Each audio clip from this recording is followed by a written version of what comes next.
So the second speaker of the day would be Dr.Chithra Madhavan, who's going to talk about early Chola temples. And the moderator of the session would be Shri P.S. Sriraman. Dr. Chithra Madhavan holds an MA MPhil in Indian history and a PhD in ancient history and archaeology. She is the recipient of 2 postdoctoral fellowships. Dr. Chithra has published 5 books on history and culture of Tamil Nadu in 2 volumes and Vishnu temples of South India in 3 volumes. She has written a text for the coffee table book Snapshots of a Bygone Era, a century of images which contains about 100 photographs of Indian monuments. She has co-edited a book on South India heritage containing of more than 500 articles on various aspects of South India's heritage and culture. In addition, Dr. Chithra is a guest faculty at Kalakshetra for the Arts Management Program at Dr.Chithra. Dr. Chithra Madhavan ma'am, we request you to anchor your session on early Chola temples. Thank you. Good afternoon, friends.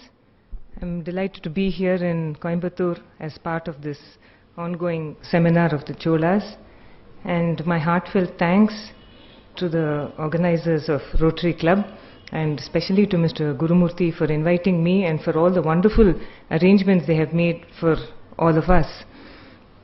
And I know I am talking before very, very great stalwarts. Dr. Nagaswamy was here till very recently, this morning. Sri Kodavail Balasubramaniam is here, Umavati Acharya is here. All the greats of the world of architecture and archaeology are here. I honestly feel a bit like Arjuna standing in the battlefield of Kurukshetra in front of all these great sires. He had learned from them, and I have benefited so much from their writings and from their lectures for very many years. But anyway, I have to admit that I am very nervous. I usually am not standing before you, and I also, because of my intense nervousness at this point of time, intend doing something that I never do, to read out a given text. I know the audience doesn't generally like a presenter to do that, but I can't help it today because I'm seeing so. Sir, I'm not. Anyway, so the subject of this afternoon is early Chola temples. It's really, very gratifying that this great dynasty of the Cholas has left behind so much for us to see. It's there everywhere, literally in every nook and corner of South India, especially in Tamil Nadu.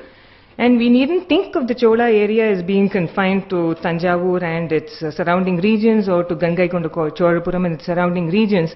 In the city of Chennai also, there are ever so many early Chola temples, but unfortunately, in our minds, all these early Chola temples are insignificant in comparison with those gigantic monuments of Tanjavur, Gangaikonda Cholapuram, Dharasuram and Tribhuvanam. They are simply overshadowed, literally and figuratively, because of these giant monuments upon which there has been so much of focus now and before, and that's going to be in future. But I am not taking away anything from these grand temples, all these grand royal temples.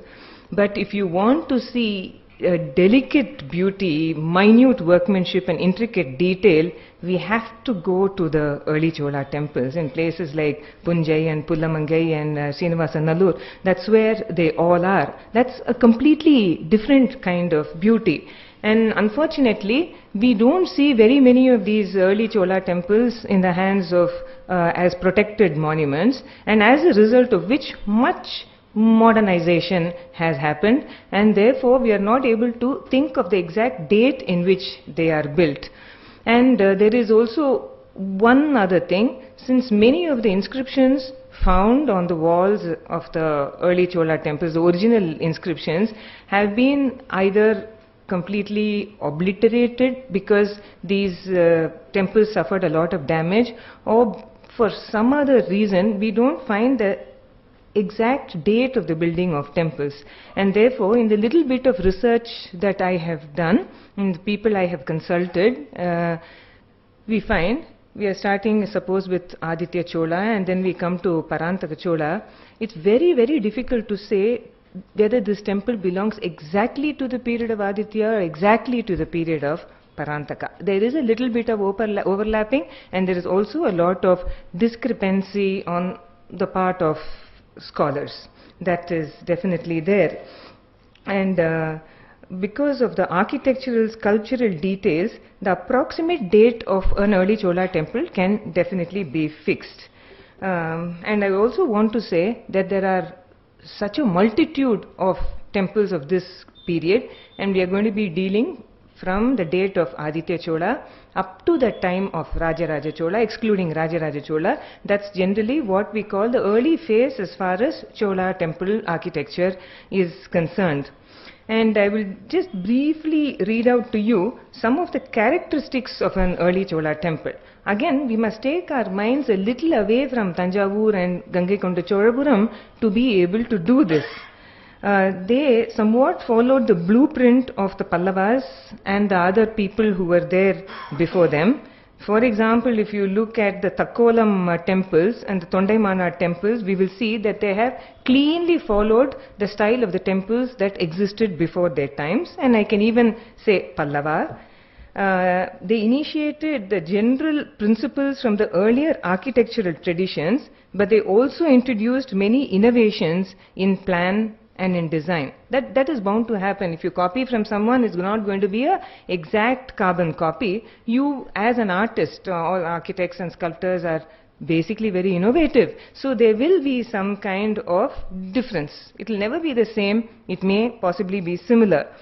And on plan, the temples of this time period that I talked about consist of a Vimana, that is the main shrine, and Ardha Mantapa, and in a few cases the Ashta Parivaralayas, that is the sub-shrines around them. This is, and with a compound wall and possibly with a small Gopura entrance. This was what basically constituted an early Chola temple. So simple. Vimana, then a Mantapa in front, and then a Gopura entrance and a compound wall, and in very many cases the sub-shrines around them. Simple, compact, delicate, minute structure. But then we also find that in the case of many of the Gopuras, only the base is intact from the time of the Chola period. That is this time, from Aditya up to Rajaraja. The superstructure, either because it is not of stone and it is built of brick and mortar, either it may have fallen down due to the ravages of time and may have been rebuilt. So only the base part, that is of hard granite, remains of that time frame, and the superstructure has been built either in the later Chola times or even at much later times. And then the central shrine is always a perfect square. I'll give you the measurements of many of the sanctums that I am going to be talking about. And the Vimana is usually of the Ekatala type, which means single story. It's as simple as that. Some are Dvitala with 2 tiers, and there are some Tritala, like at Pullamangai and at Tiruvarur. And then I don't want to go very much into technicalities. I conferred with Mr. Gurumurthy at the beginning of this series, and he said that it is generally for the purpose of making these temples more well known and for the general knowledge about this time frame. So I will not go into the technical details, but some are a little unavoidable. The griva, or the neck, and I'll show it to you when I come to that, and the shikara at the top are sometimes made of brick and sometimes of stone, and they are later contributions to the temple. And since at the time of Aditya Chola and at the beginning of the reign of Parantaka, and we must also remember that in the reign of Parantaka there was a major setback because of the Rashtrakuta invasion that the speaker before me pointed out very clearly. They were limited in money and in economic resources in comparison with the later Chola period. We have to bear that in mind, because from the time of Rajaraja, money just came pouring in from booty and conquest and wars, and the empire expanded, and there was so much more money coming in by way of taxes, which at this point of time Aditya and Parantaka did not have, and therefore that is reflected in their architecture. The temples are smaller in size. And we also have to remember, as far as temple architecture is concerned, especially as far as Tamil Nadu is concerned, we can clearly see the development of architecture, starting from the cave temples and slowly going to the monolithic temples, small stone structural temples, and then it becomes bigger and bigger and bigger. So this is an entire timeline that we are following, and in the early Chola temples we see smaller ones getting bigger and bigger and then resulting in the enormous Chola temples. I'll give you a list of temples that most people agree are of Aditya's time. One is the Pushpavaneshwara temple in Tirupanturuthi, Vedapurishwara in Therivedikudi, Nageshwara Swami temple in Kumbakonam, and Panchanadishwara temple in Thiruvayaru, the central shrine alone, and the Agnishwara temple in Tirukattupalli, and there are very many more as well. Now we are actually going to be first seeing, as far as the slides are concerned, what is called the Brahmapurishwara temple in Pullamangai, which is say 25 kilometers, 30 kilometers from Kumbakonam and nearer to Tanjavur. This is a beautiful specimen of the Chola times, of the period of Parantaka. And here, these are what everyone comes to see in Pullamangai. It's the Brahmapurishwara temple, and it is near Pashupati Kovil. It's 14 kilometers from Tanjavur. The original name was Thiru Alandurai Mahadevar, and it is the finest and most perfect temple of the time of Parantaka Chola. And according to one great authority on early Chola temples called S.R. Balasubramaniam, whose books I have been poring through, this stone temple should have come into existence. Oh, thank you so much. This temple should have come into existence from the time of Parantaka the first, although it might have existed earlier as a brick structure, at least from the days of the Nayanmars, which means that I think most of us are aware, in this period of time, many brick temples were converted into stone temples, so that they would be longer lasting. And this might, according to S.R. Balasubramaniam, may have been one of those. And the central shrine of the Pullamangai temple has two inscriptions, both of the time of Parantaka the first, one recording a gift by Sembiyan Mavali Vanarayar, the well-known feudatory of Parantaka, and this is dated 913 AD. And stylistically, the figures reveal a debt to Pallava art in the relaxed postures and naturalistic stance that we can see so clearly. Just look at how these people are standing, and there are a whole lot of such miniature sculptures on the base of the Vimana, that is the Garbhagriha, outside wall of this temple, completely and totally of granite. And you can see, this is my pen there, this size, and this is the size of this miniature panel. How dexterous these great artisans must have been to produce such perfection in so small a space. Very, very difficult. And this is the scene of all these Ramayana panels, Rama, Lakshmana and Sita. In front of the person who is seated, one of the sages in the forest to which they went, perhaps Gautama, etc. We don't know which sage exactly it is, and that has to be done with further research from the Ramayana. And we are, when we go to temples like Dharasuram, which Kudabayal sir will be telling you about, you will have such fantastic dance poses, and the Karanas of the Tanjavur temple are also there. These are so much smaller in size, but the beauty, it's just so delicate, so very nice. Completely and totally natural is how it is.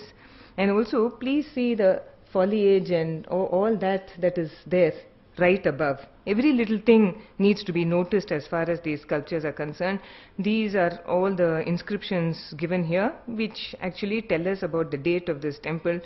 And I went there very recently, just about a month and a half back, even before I knew about this seminar. And then I found that there is so much more construction of the modern type coming up, jutting out in front of the sub-shrines, etc. Makes one very sad, and you still wonder how much longer this temple is going to be intact. These are all parts of the Pullamangai temple. This is there, right up on the Vimana. just a sculpture of a person standing. How much more natural, how much more realistic can it get than this? There is only so much that one can describe art. It is more in the seeing. This is how it looks right on top over there. That's a close-up of it. And once you see 2 or 3 temples of the early Chola period, it's very, very easy to identify the others. The same thing will be there in Punjai, in the Nageshwara Swami Kovil, etc. This is how the outer walls look. And this Ganesha, I suppose, in Pullamangai is the most photographed one. There he sits, and right around there are the Shivaganas in various poses, all very chirpy, all very cheerful, as is the case with all the Shivaganas. We'll see the close-up of this, and there are 2 celestials, 2 Gandharvas or Vidyadharas flying up above in Vismaya Hasta, in complete and total astonishment at the great God that they see over here. And this is one of the Shivaganas. With his mouth open, you can see he is singing, and he is also playing on a musical instrument. These are 2 more around the sides of this. And there is the mouse, the Mushika Vahana, right by the side. Usually you will see him in the main niche itself underneath the foot of Vinayaka, but here it's right up above. And 2 more by the side.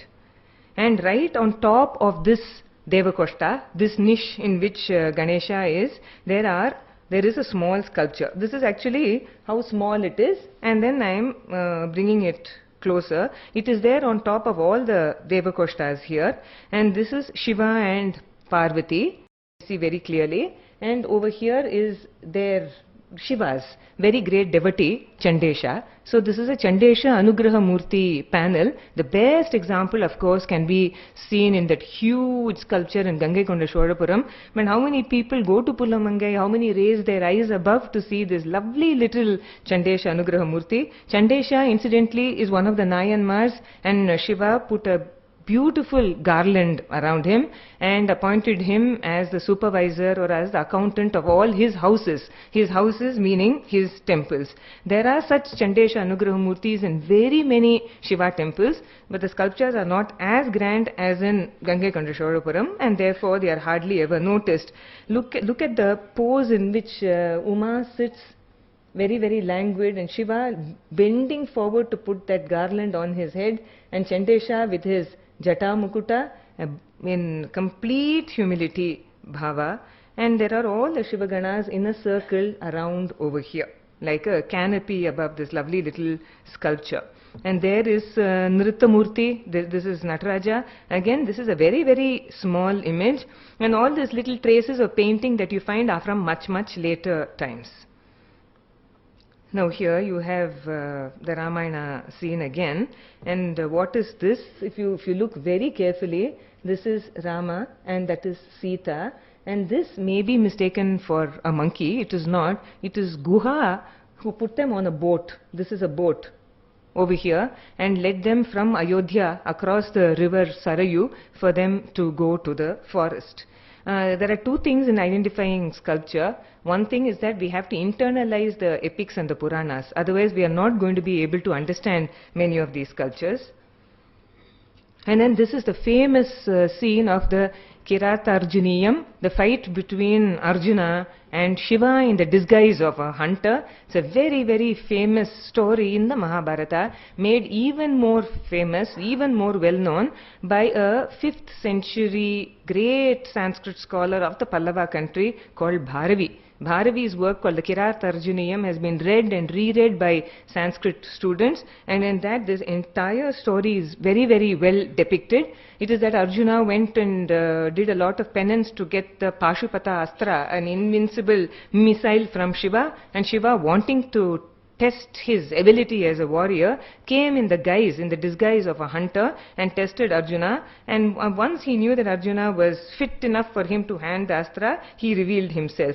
Now look again at this pose, look at that leg and look at the stance. One can only say so much, it's in the seeing. And this is from the Pallava period. This is the Kailasanatha temple of the 8th century of King Rajasimha Pallava from Kanchipuram. This is completely and totally in sandstone. But see, that sandstone one is earlier and this is later, but you can see how that goes. It is there in the Chalukyan country also. This is a repeat, I'm sorry, it came again. And then this is, I was not able to identify this, and I just concurred with, asked Mr. Shivaramakrishnan, and he pointed this out to me. This again is a scene from the Ramayana. That is when Rama, Lakshmana and Sita are coming back from their exile. Bharata goes from Ayodhya with a huge retinue to receive them. That's an army there, and they are seated on elephant back with a royal umbrella. This again looks like Shiva dancing, but it is in the series of Ramayana panels, and as yet I am not able to identify it properly. Which is to say that there is so much more that we have to learn from the text and then come back to the temple, and then the need to identify is there. Many, many more inscriptions. This is what the speaker before me, Mr. Gopu, just showed. Humor, really. Look at them chuckling away over there. These are all there on the Vimana. This is a lovely Shiva Tandava. In such a small thing, the size of this pen, they have produced this movement in stone actually. This is the Gajahasta, which dancers in the audience will know. And this upraised right leg, it's called the Urdhva Janu. And this can be seen in several temples, but I've never ever seen one that is so small and so beautiful and carved in granite. And yeah, those are the Shivaganas by the side, and there's also a drummer. Now this is from Pattadakkal. I'm not planning to do a comparative study over here, that's not my intention at all, but this Pattadakkal is an 8th century one. This is completely and totally out of sandstone. This is in North Karnataka of the Chalukyan era, of the time of King Vikramaditya II. Let us see this, and let us see this. See, that upraised right knee is there. The Gajahasta is also there. Unfortunately, this is a very broken sculpture. It's damaged, but yet the tilt of the face, everything, there is so much in common, except that in the Pullamangai one, he held a Trishula, and here he is holding something very, very different. It is the Nandi Dwaja, that is his flag with the symbol of the Vrishaba, not Nandi, excuse me, it's Rishabha or his bull. And here again we are coming back to Pullamangai. This is a lovely little sculpture of Shiva as Bhikshatana, the mendicant, and with the Rishi Patnis of Darukavana. All these are the Shivaganas. There are very many more sculptures, but I won't take up much of your time. This, of course, is Rama. And sorry, this is Lakshmana, that's Rama and Sita over there, and this is Shurpanaka. He's cutting off her nose. Look at that movement over there, you know, he's almost at this angle. And Sita so terrified and trying to look to Rama for solace. And this is, of course, Rama battling the demons. More dance sculptures.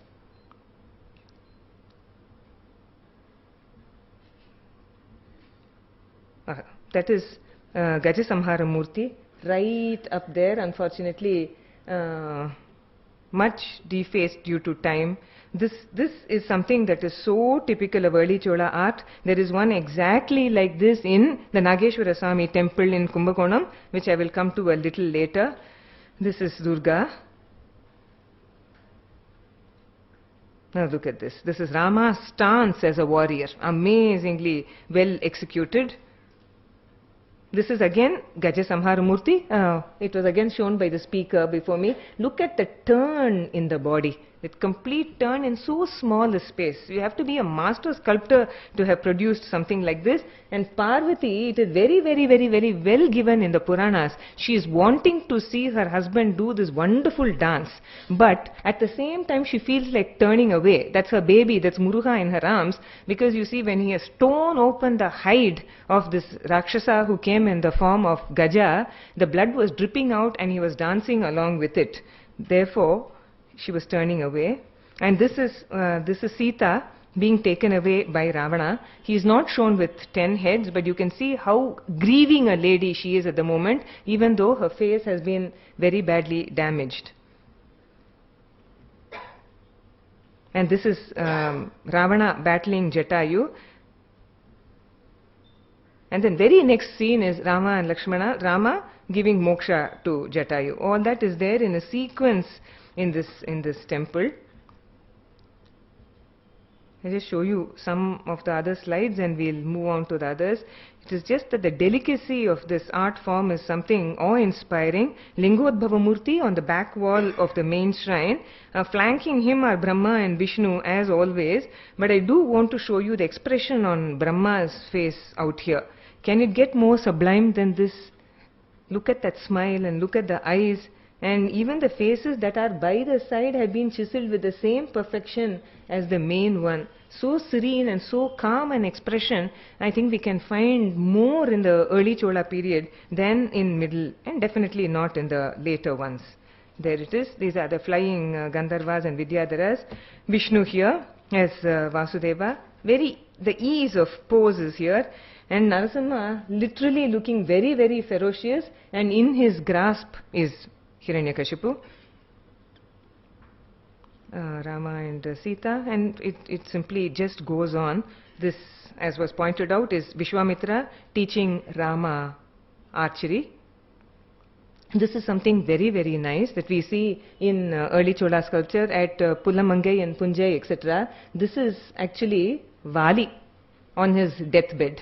You know of the war between Vali and Sugriva and how Vali shot him, Rama brought him down, and this is Tara over here and Angada over there, and all of them are grieving at the death of Vali as he is about to die. This really reminds one of the Parinirvana scene of the Buddha in the Ajanta cave. Buddha is lying down in the Parinirvana posture, and beneath him are his grieving followers. This looks exactly like that.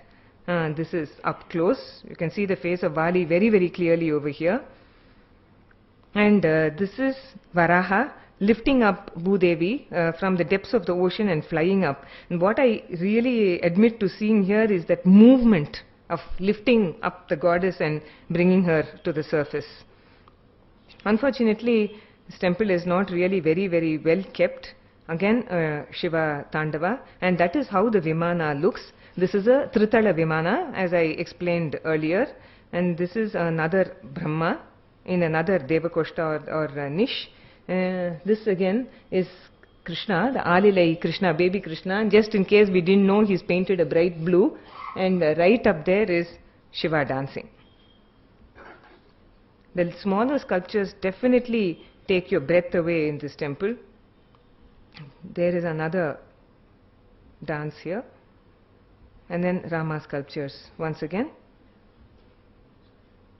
This is Krishna with Putana, who wanted to kill him, but he killed her instead. And this is a very, very famous Trivikrama, and you can see Brahma washing his foot when it goes up into the heavens. Oh, these are very, very many scenes, and right on top you see another Shivagana playing on a fretted musical instrument. Even after all these centuries, more than 1000 years back, the frets are so very clearly seen. And with his mouth open, it appears as though he is singing along with it. Rishabhantika leaning on the Rishabha or the bull over here. Pulamangai definitely is one of the best among early Chola art, and this is of course Tripurantaka with bow and arrow, Shiva with a bow and arrow, and this is how the Pulamangai temple actually looks. And then we quickly go on to the Nageshwara Swami temple. I'll just give you a few details, although I know that I'm quite quickly running out of time. The Nageshwara Swami temple is probably contemporaneous with the Brahmapurishwara temple in Pulamangai, and unfortunately people who go there to worship almost on a daily basis do not know of its very, very great importance. It is from the period of Aditya the first or Parantaka the first, and if this temple had not been obscured by very many later additions and surrounding buildings of later date, as well as by stucco additions to the main temple, it would be one of the finest in early Chola art. And as typical of a temple, it has a Vimana and an Ardhamantapa dating back to the times of either Aditya or Parantaka, very, very beautifully proportioned. And the beauty and elegance of this period sculptural style is nowhere more seen than in the Devakoshta images. This is outer Gopura of a far more recent date, and these are the images that actually we have come to see. It looks as though it's coming out of the niche. Look at that proportion and look at that symmetry that they have kept. On the west wall is an Ardhanarishwara, south wall is a superb Brahma, Dakshinamurti in the south, probably of a slightly later period, then Shiva is Bhikshatana is there, all of that. We'll go through this little quickly, and these are some of the inscriptions found on the walls. The slender figures are usually of typical Chola art like this one. And then over here you have slightly more fuller forms.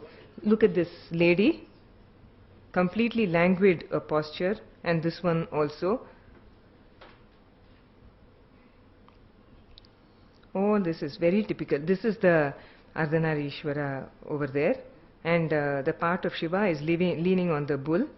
And this is the Vimana of this temple. Very lifelike, natural in pose, facial features are extraordinary, and it is possible that the Chola sculptures seen have maybe, this is the thing of one scholar, perspective of one scholar, that some of the early Chola sculptures could possibly be related to some of the early Buddhist art found in Andhra Pradesh.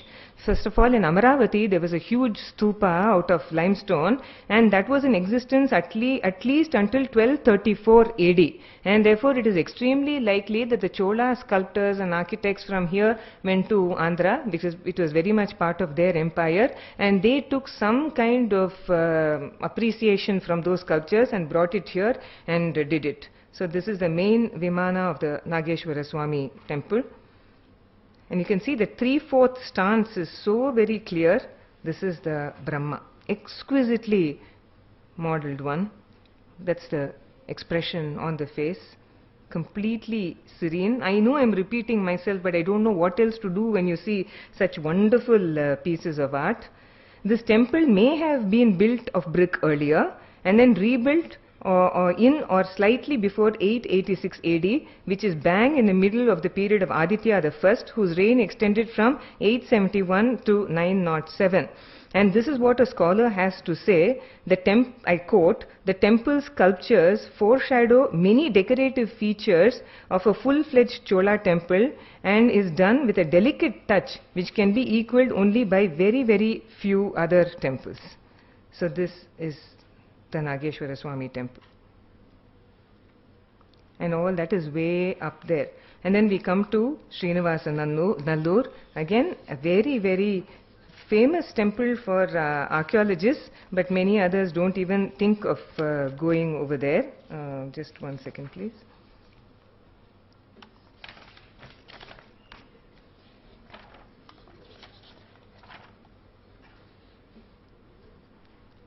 So this is a protected monument, and these are the sculptures that you see here. This is also from the period of Parantaka Chola I. I'll run through some of the sculptures very clearly, very quickly. That's the base. And again, this is what is very, very important characteristic feature up there. These are the ones that we really need to train our eyes to see.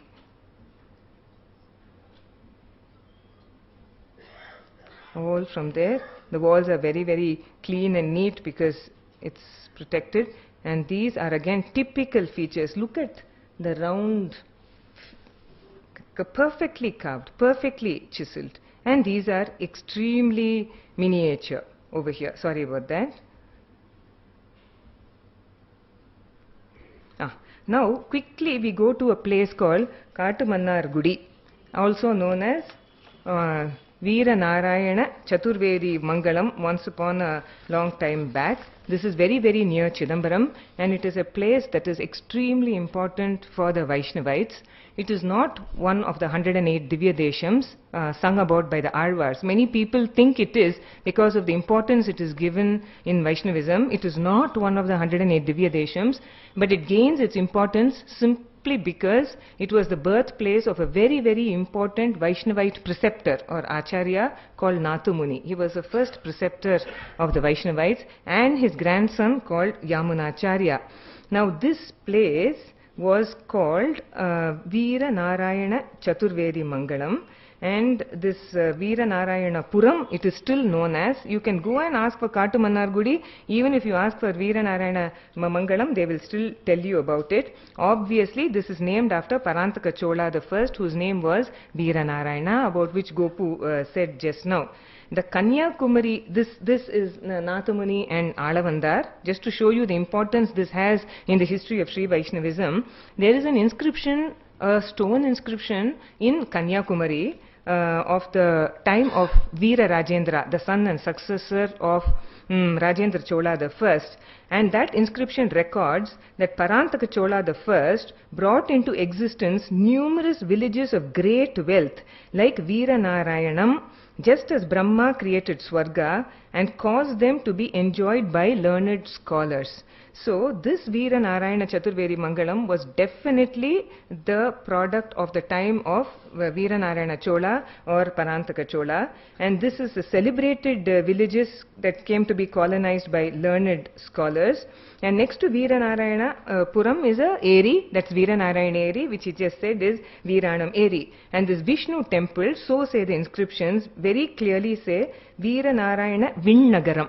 Vinnagaram clearly means a Vishnu temple, and it's named Veera Narayana Vinnagaram.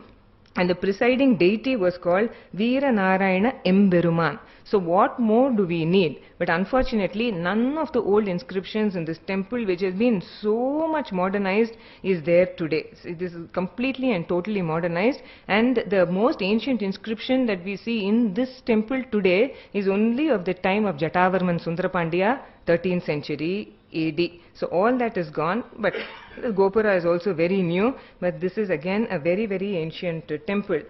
Near Kattumannargudi is a place called Udayargudi, and there is the Anantishwara Swami temple over there. That is also a very, very early Chola temple, and 8 inscriptions of Parantaka Chola the first, ranging from his 33rd year to his 38th year, are found there. I think the inscriptions are still very intact, and the original temple existed in the time of Parantaka the first, and there is also an inscription of Aditya Chola the second, not Aditya Chola the first. We are talking about Aditya Karikala, dated 962 AD, and it refers to the construction of the Deva Koshta, that is the niches on the Garbhagriha for Nataraja, Ganapati and Bhikshatana.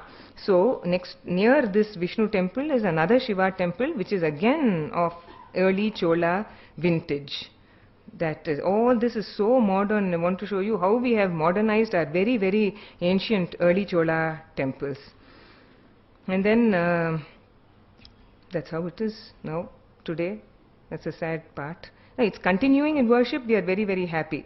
And then we are coming to the very, very great Punjai, again an early Chola temple, about 10 kilometers from Mayavaram. In ancient inscriptions it is called Naltunai Ishwaram, and this early Chola inscription relates only to the Vimanam. And the oldest inscription in this temple is one of the 4th year of Parakesari Varman.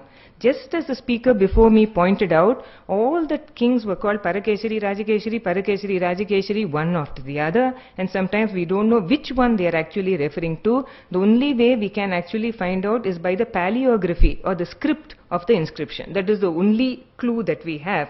But this particular inscription says it is in the 4th year of Parakesari Varman who took the head of the Pandya. So that is Aditya the second. That very clear clue it is there.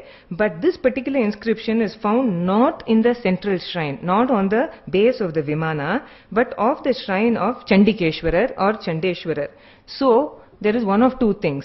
Either the Chandikeshwarar shrine retains its original character, that is, it was also built in the same time, while the central shrine has been rebuilt of the stones, or there much renovation has happened to the central shrine. The main Vimana is earlier than Aditya II, structurally right at the bottom only, and it's 940 AD.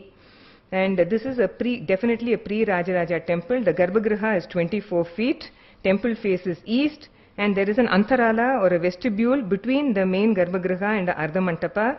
There is also a Mukha Mantapa. The Devakoshta niches contain superb figures of Ganesha, Dakshinamurti, Lingodbhava, Brahma and Durga.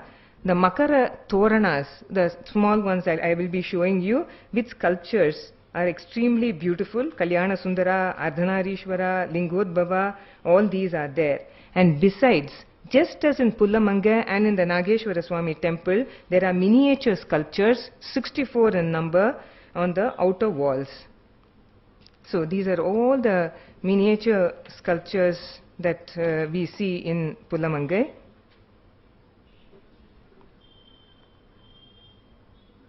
Very, very small, completely and totally minute. This is how they all are. Unfortunately, some are in a very damaged condition. Again, I would like to point out the stance in which they stand. You see an archer and then you come and sculpt this, I suppose. No one definitely posed for this. The artist caught it in his imagination and then reproduced it in stone. And it's not as though these were made and then kept. These have been directly carved on the walls after these blocks of stone have been piled one upon the other. And a mistake made would have been a mistake that stayed. But these were such master sculptors that no such mistake was at all made. I know that some of them are very badly defaced, but at the same time, look at the beauty. And some have oil put on them, etc. But the miniature ones are something to marvel at. And we have to remember these are granite, these are not the soft stone or the soap stone of the Hoysala sculptures, etc. All this is of Punjab. It's a lovely Lingodbhava over there. And then the frieze of musicians and dancers also. That's how it is. I think I should just leave the photographs to do the talking. And again, this is the same thing of Vali on his deathbed with the monkeys surrounding him. That's of course Durga as Mahishasuramardini. Look at this Yuddham. See, look at how his leg has gone in and come out on the other side. It's completely and totally interlinked. And this of course we do, no? To every other temple that we come across, most unfortunately, we modernize it. And this again, the superb Brahma in one of the Devakoshtas is there. Dakshinamurti, with as serene an expression as possible and with his students by the side. This is the pose of teaching. Lovely little Ganesha, and these are all the very, very minute sculptures that we see. And it goes on in a row across the Devakoshtas.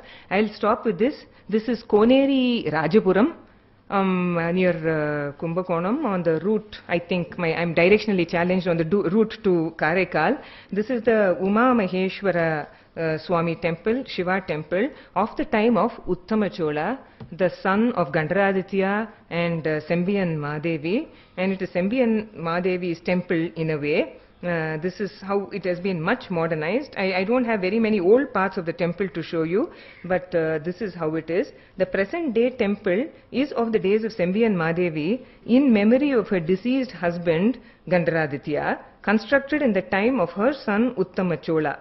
But it is also mentioned much before in the Devaram hymns of Appar, who calls this place Tirunallam, and the Lord here as Umaikku Nallavan, he who is dear to Uma. So therefore this temple was very much prior to the time of Uttama Chola and Sembiyan Mahadevi, but it has been rebuilt out of stone.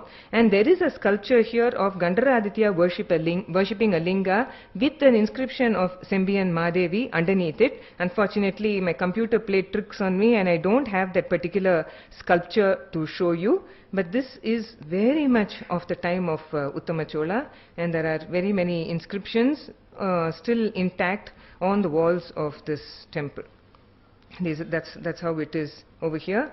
Very, very ancient temple. And with the period of Uttama Chola, generally we conclude with the early Chola temples. The temples that we feel of the period between Aditya and Rajaraja I, when the colossal monuments came to be made. And I know that no number of sentences or words and even photographs can do any justice to the kind of art that the Cholas have left behind for us in these very, very small and so-called insignificant temples. But once we go there and once we start noticing, we will, I think, realize much more than ever before that early Chola art is every bit as grand and every bit as beautiful, and maybe even more so, if I'm allowed to say, than the grand royal temples of the Cholas. Thank you so much.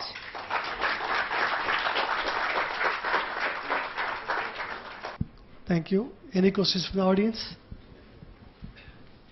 Yes, please. Basically, most of these temples are Shiva temples, and I think they've been following Shaiva tradition. Then how do you find Ramayana inscriptions in a Shaiva? That is always there. The epics and the Puranas have been depicted in ever so many Shivalayas. Down the ages it has been there. It's not a problem at all. The stories of Rama and Krishna are so interwoven with the psyche of the people of India that they are found on Shiva temples. In fact, the Pulamangai has such wonderful sculptures of the Ramayana in a row, right around. Can keep following the story and go around. But yes, that doubt has arisen in the minds of very many people. But Ramayana and the Bhagavata, especially the episodes in the life of Krishna given in the 10th canto of the Bhagavata Purana, are there in ever so many Shiva temples. That's there. Yes, please. I'd like to, you were very nice enough to gently say it as modernization, but to me personally, I think this is a kind of defacement. It is. And I recent visit to Tribhuvanam left me almost in tears, you know. So my question to you is, how do these people who get the control of these temples, don't they know their historical importance, their archaeological importance, and why do they do it in such a way, you know? I mean, isn't it perplexing? It is not only perplexing, it's very frustrating and depressing as well. Because every other temple that you see, it is defacement. It is, we are actually completely and totally obliterating not only the sculptures, but even more important, the inscriptions, which are the ones that actually give you the fundamental details of the age of the temple. You can, by seeing the sculpture, somewhat identify which period it belongs to, but again and again and again, it's epigraphy that pinpoints the age of a temple. So as important as the sculptures are the inscriptions. And I'm afraid we cannot expect the Archaeological Survey of India to take control of the hundreds and thousands of monuments that we have in Tamil Nadu. The only thing I've thought about this time and again, and the only way to go about it is to tell the masses about what they have. This has to become a movement that will spread so that the common man will understand the value of our ancient structures and icons and epigraphs, and then will stop vandalizing them. The common man, by the common man I even mean the authorities in charge. Because most of this renovation that is being done is not wantonly being done to deface the inscriptions or the sculptures. It is done out of sheer insensitivity and of a disregard for our heritage. Not that they want to do it, but they just go ahead and do it. And that calls for some degree of sensitization, if I may use the word. That's the only way out, I feel. Yeah. Can I add one more things to this question? Yes. My personal experience. Apart from Brihadishwara temple where the Chola period paintings are preserved, patches of Chola paintings are preserved at a place called Tirupuliyuram near Uttarandir. We went there, we documented, we have seen those paintings, and at the time the renovation is going on there, and I think one pattern from Coimbatore was sponsoring that project. And we told the workers there very clearly not to disturb these paintings. We went there for 2 continuous years, every once in 2 months, we told them not to do it. And the second year, after 6 months we went, it is gone completely. And this was published in a newspaper, and the matter went to the Chief Minister. Chief Minister requested for a report, and the department gave a report that no such paintings was preserved. But at the same time, the State Archaeology Department has conducted a village level seminar, so what she called sensitizing. They have called the village panchayat chairman, village people, they told them about the painting, told them about the inscription. The invitation is there. One department has done this, other department of the government lied. Ultimately the paintings are not there. is called Tirupulivaram. That's only patches of Chola murals other than the Brihadishwara temple was preserved. Now it is completely disgorged. It's completely defaced. All the inscriptions have gone. They sandblasted it. The donors, I'm very sad to say the donors from Tamil Nadu, they are playing havoc with the temples. Absolutely. Any number of times they tell. They don't want to listen to it. The things can be done with sensitivity, but you cannot put them into wooden minds. It's very difficult. Thank you very much. With that, it closes. I would like to invite Rotarian President Venkatesh to hand over the memento to Dr. Chithra.